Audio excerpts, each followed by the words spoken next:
Hello everyone. So today I was just making this cute Chobits sketch and it made me think about maybe some tips that I could be giving artists if they want to draw. These will just be quick tips, so don't take it too seriously.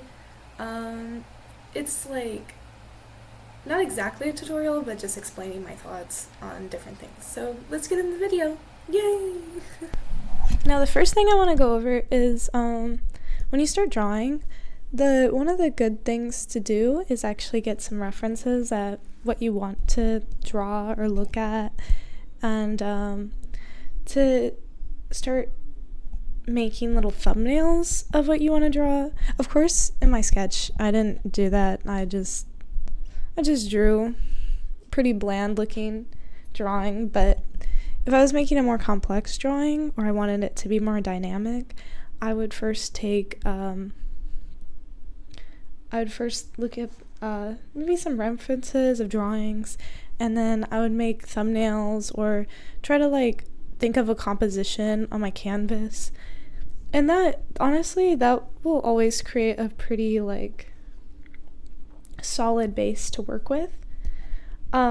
For one of my Animal Jam drawings that I did, I would first draw a sketch and the composition of some of them, and then I would draw them in Animal Jam because it's very hard to remove your mistakes in Animal Jam. There's no undo button and there's no erase button, so it's just, it's very hard. But the drawings where I did plan out what I was going to draw first always came out way better than the ones where I didn't plan out anything.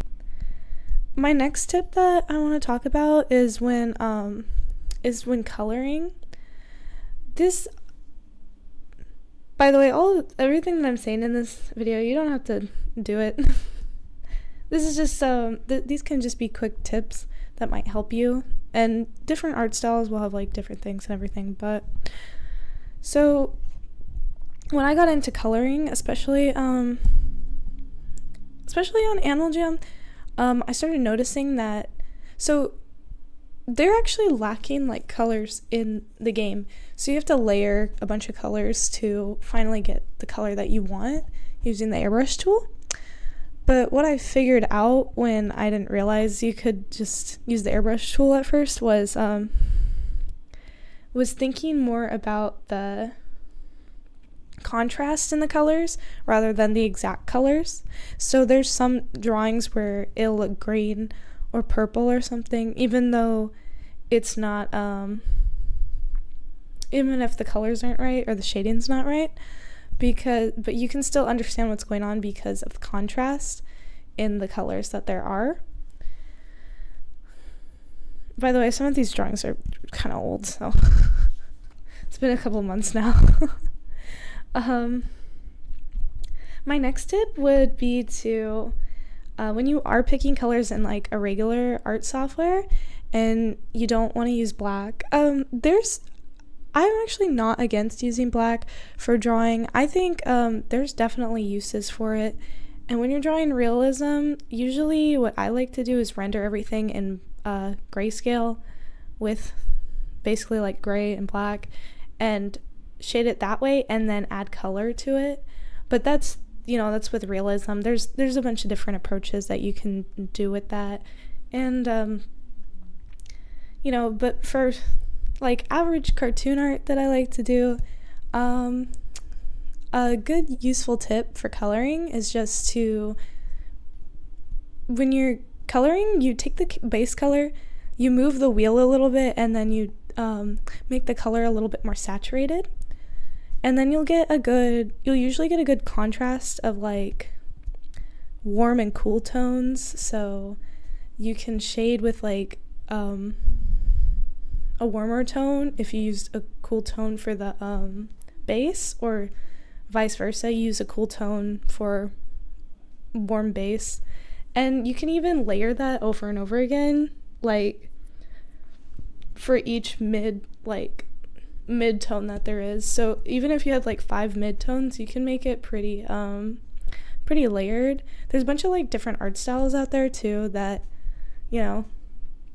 use color in different ways. Also, a good rule of thumb usually is to like not be directly on like white or black, like the extremes when coloring. So it's good to like pick like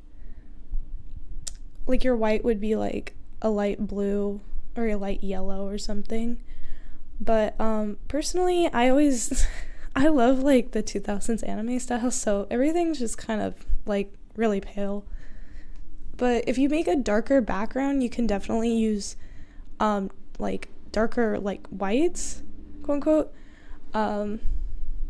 as your white. So like if I had a dark gray background, then I could totally use like a light yellow instead of white, and it would show up way better. But if you have like a white background, then it's kind of hard to pick anything that's lighter than that. So I will say that drawing with a gray background will definitely help you when coloring. Honestly, my Chobits sketch isn't that like big good of an example, but it was just, it's just a little sketch. For me, I just wanted a nice sketch, and then it encouraged me to like make this video. So anyways, I hope that you find some of these tips useful, and I hope you have a great day. Bye.